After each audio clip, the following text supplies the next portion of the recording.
Hello students, this is Syed Haider Ali, your educator and welcome to Edu Skills। और last video में हमने अपना एक series का रिवीजन देखा था और सीरीज़ वाला टॉपिक हमारा फिनिश हो चुका है। आज का जो हमारा टॉपिक है वो है डेटा फ्रेम। सो डेटा फ्रेम क्या होता है, क्या करते हैं हम डेटा फ्रेम की हेल्प से, और डेटा फ्रेम होता क्या है, सबसे पहले हम ये देखते हैं। डेटा फ्रेम जो है हमारा डेटा स्ट्रक्चर है, जैसा कि हमने कल वाले अपने लेक्चर में देखा भी था, और उससे पहले भी जब हमने जो अपना फर्स्ट सीरीज़ एंड पेंडास का इंट्रोडक्शन देखा था तब भी हम लोग ने ये देखी थी कि डेटा फ्रेम एक डेटा स्ट्रक्चर है। डेटा स्ट्रक्चर पेंडास है, उससे पेंडास के अंदर जो सीरीज़ और डेटा फ्रेम, ये दो डेटा स्ट्रक्चर्स हैं। ओके, तो डेटा फ्रेम और सीरीज़ दोनों ही डेटा स्ट्रक्चर हैं, बट डिफरेंस क्या है दोनों में कि सीरीज़ जो है वो one dimensional, single dimensional, one dimensional एक डेटा स्ट्रक्चर है, और डेटा फ्रेम टू डायमेंशनल यानी 2D डेटा स्ट्रक्चर है। अब यहाँ पे देख लेते हैं क्या डेफिनेशन डेटा फ्रेम की लिखी है। Sometimes we need to work on multiple columns at a time, that is we need to process the tabular data. For example, the result of a class item in a restaurant, reservation chart of a train, etc. Panda store such tabular data using a data frame. A data frame is a two-dimensional labeled data. ये अच्छे से याद रखना है आपको कि series one dimensional है और डेटा फ्रेम टू डायमेंशनल है। Data structure like a table of MySQL। MySQL क्या होता है ये आप लोगों ने पढ़ा होगा 11th में थोड़ा बहुत इसका इंट्रो, लेकिन 12th में इसका थोड़ा सा और आगे के फंक्शंस हमने जो सिलेबस में दिखाया था वो हैं। ओके, इट कंटेन, हम पढ़ेंगे अभी इसको भी आगे। It contain row and columns, मतलब सीरीज़ में हमारे पास सिर्फ रोज़ थी, कॉलम नहीं थे, एक ही कॉलम था हमारे पास। And therefore has both a row and a column index. Column के लिए भी हमारे पास इंडेक्सेस होती हैं और रो के लिए भी हमारे पास सम इंडेक्सेस होते हैं। Each column can have a different type of value such as numeric, string, boolean, etc. For example हमारे पास कॉलम में अलग अलग टाइप की वैल्यू हो सकती हैं, जैसे कि नीचे की दिखाया गया है। ओके, असम है, दिल्ली है, केरला, ये हमारे पास स्ट्रिंग वैल्यू हो गई। फिर जियोग्राफिकल एरिया जो दिखाया है ये हमारे पास न्यूमेरिक वैल्यू हो गई। न्यूमेरिक में ही हमारे पास फ्लोट भी हो गया, 6.2 आ गया सामने। ओके, अब हम बात करते हैं कि how can we create a data frame, कि किसी भी डेटा फ्रेम को कैसे क्रिएट करना है। There are a number of ways to create a data frame. जिस तरीके से सीरीज़ को क्रिएट करने के मल्टीपल वेज़ थे हमारे पास, उसी तरीके से सेम एज़ डेटा फ्रेम को क्रिएट करने के भी हमारे पास मल्टीपल वेज़ हैं। ओके, जिसमें सबसे पहला यहाँ पर दिया हुआ है creation of an empty data frame. An empty data frame can be created as follows. कैसे क्रिएट होता है एक empty data frame? See this, कि इम्पोर्ट करना है हमें सबसे पहले पेंडास को, और उसको एक अलाइज दे दिया है यहाँ पे PD, और डी फ्रेम EMT, मतलब डेटा फ्रेम एम्प्टी नाम से एक वेरिएबल बनाया, जिसमें क्या किया है हमने डेटा फ्रेम को असाइन कराया। Okay, PD dot data frame. Data frame लिखने का तरीका यही रहेगा, मैं करके दिखा देता हूँ आपको एक बार, कि जब हम जाते हैं अपने विंडोज़ में और उसके बाद हमें अपना पाइथन ओपन करना है। पाइथन 3.7 वर्ज़न मैंने डाउनलोड किया हुआ है अपने पास, और जैसे ही वो वर्ज़न मैं ओपन करता हूँ, अब मैं रिसेंट फाइल ओपन कर लेता हूँ। ये हमारा सीरीज़ के ऑपरेशंस परफॉर्म हुए हुए। अब हमें क्या करना है, सबसे पहले इंपोर्ट कराना है पांडास को। पेंडास को हमने इंपोर्ट करा लिया, उसके एक अलाइज दे दिया PD।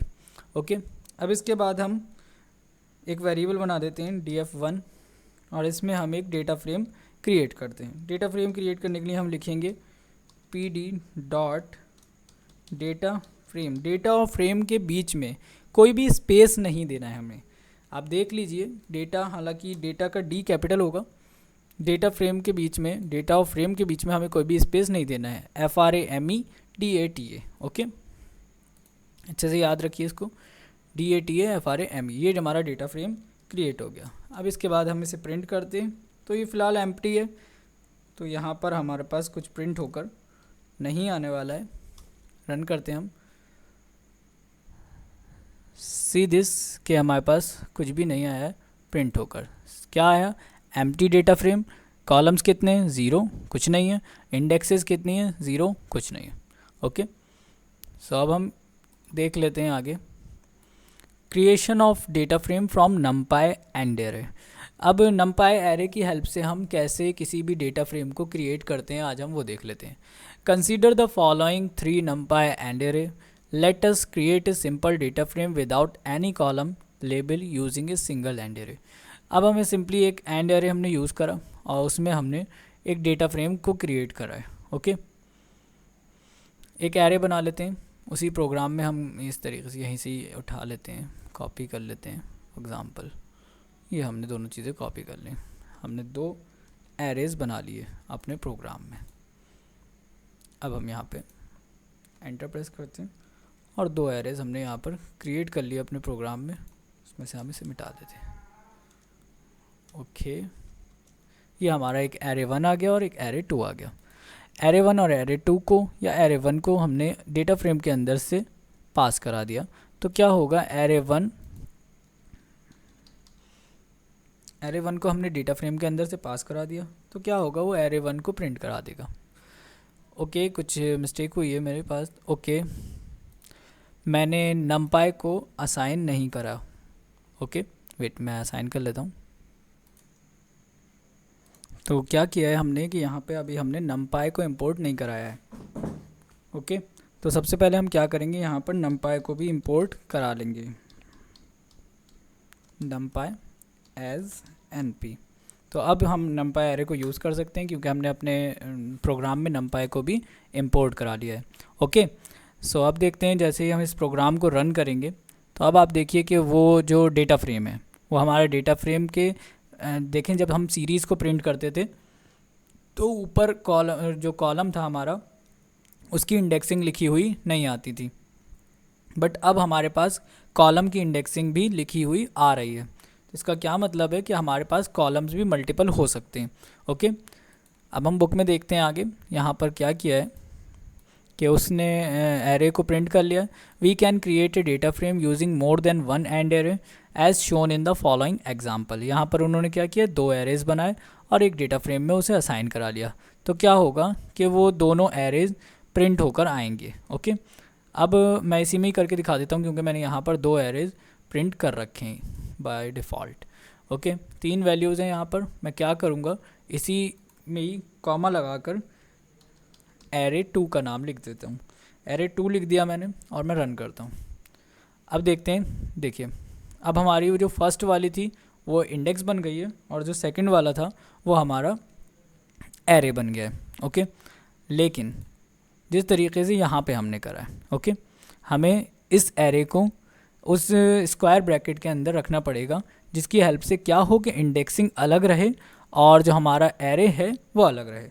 तो हम इसको क्या करेंगे, स्क्वायर ब्रैकेट्स के अंदर रख देंगे और अब हम रन करते हैं। तो अब आप डिफरेंस देखिए दोनों में क्या आ रहा है। देखें दोनों डेटा फ्रेम्स में क्या डिफरेंस आ रहा है कि पहला वाला एरे अब हमारा आ गया 10, 20, 30 और दूसरा वाला आ गया 100, 200, 300। ओके, ये रोज़ आ गई और ये कॉलम्स आ गए। पहला एरे प्रिंट होकर आ गया और दूसरा एरे भी प्रिंट होकर आ गया है हमारे पास, और दोनों के नंबरिंग भी हमारे पास आ गई हैं, जो कि कॉलम नंबर और रो इंडेक्सिंग नंबर थे, वो दोनों भी हमारे पास प्रिंट होकर आ गए हैं। अब इसके बाद हमने यहाँ पर देखिए इंडेक्सिंग को या कॉलम्स को कैसे चेंज करना है हमने। ठीक है, तो जब हमें एरे के कॉलम्स को चेंज करना है या उसके ऊपर जो वैल्यूज़ हैं उनको चेंज करना है, वो हम कैसे करेंगे वो देख लेते हैं। हम उसी में ही डेटा फ्रेम वाले ही ब्रैकेट के अंदर कॉलम्स एक एट्रीब्यूट है वो लिखेंगे, कॉलम्स वाला एट्रीब्यूट लिखेंगे और उसको चेंज कर देंगे ईजिली। यहीं पर ही हमें लिखना है, कॉमा लगाना है, कॉलम इज इक्वल टू, और यहाँ पर हम इंडेक्सिंग जो भी अपने पास से देना चाहें, कॉलम्स करना है हमें, सॉरी, जो भी इंडेक्सिंग हम देना चाहते हैं हम दे सकते हैं। फॉर एग्ज़ाम्पल हमने दिया ए, देन हमने दिया बी और देन हमने दिया सी, और इसको हम कर देंगे स्क्वायर ब्रैकेट्स के अंदर, सिंपली स्क्वायर ब्रैकेट्स के अंदर। सी दिस कि हमारी इंडेक्सिंग चेंज हो गई है, ए बी और सी हो गई है, 0 और 1 यहाँ पर आ गया और वहाँ पर इंडेक्सिंग हमारी 0 ए बी और सी हो गई है कैपिटल में। ओके, तो ये एक बेसिक था कि कैसे हम डेटा फ्रेम को बनाएं, कैसे हम डेटा फ्रेम को क्रिएट करें with the help of and array. And array की हेल्प से या एरे की हेल्प से हम डेटा फ्रेम को नंपाई एरे की हेल्प से हम क्रिएट कर सकते हैं ईजिली। जब वहाँ पर अगर कोई वैल्यू नहीं होगी और इंडेक्सिंग होगी तो आप देखें कि वहाँ पर एन ए एन यानी नॉट ए नंबर प्रिंट होकर आ जाएगा। इसको कैसे चेंज करना है, आगे एरे पे उस पर डेटा फ्रेम पे और ऑपरेशंस कैसे परफॉर्म करने अभी हम सीखेंगे। फ़िलहाल अभी हम सीख रहे हैं कि डेटा फ्रेम को क्रिएट कैसे कैसे हम कर सकते हैं। तो अब नेक्स्ट वीडियो में हम देखेंगे creation of data frame with the help of list of dictionary. Okay, dictionary से या लिस्ट से कैसे हम डेटा फ्रेम को क्रिएट कर सकते हैं, किसी डिक्शनरी की लिस्ट से कैसे डेटा फ्रेम को हम क्रिएट करेंगे, ये हम नेक्स्ट वीडियो में देखेंगे। उसके बाद हम creation of data frame from dictionary of list देखेंगे, इसका अपोजिट होगा, जो कि वो 2 वीडियोस हम आगे सेपरेट बनेंगी। और creation of A data frame from series, अब सीरीज़ की हेल्प से कैसे डेटा फ्रेम बनेगा वो हम देखेंगे। फिर उसके बाद कुछ ऑपरेशंस और creation of data frame from dictionary of series and series of dictionary. Series of dictionary आपके में नहीं है, उसके बाद operation on row and columns आ जाएंगे। अभी हमारे 2-3 वीडियोस इसी पे बनेंगे कि हम डेटा फ्रेम को कैसे कैसे हमें क्रिएट करना है। तो अभी हम नेक्स्ट वीडियो में, अभी ये वीडियो यहाँ पे हम फिनिश कर रहे हैं और नेक्स्ट वीडियो में हम देखेंगे creation of data frame with the help of numpy and array हमने देख लिया है। Okay, with the help of dictionary और list of dictionary. Okay, thank you. हम डू सब्सक्राइब आवर चैनल, और कोई भी क्वेश्चन हो, कोई भी क्वेरी हो, आप उसके लिए हमारे कमेंट सेक्शन में कमेंट कर दीजिएगा, I will reply. Thank you.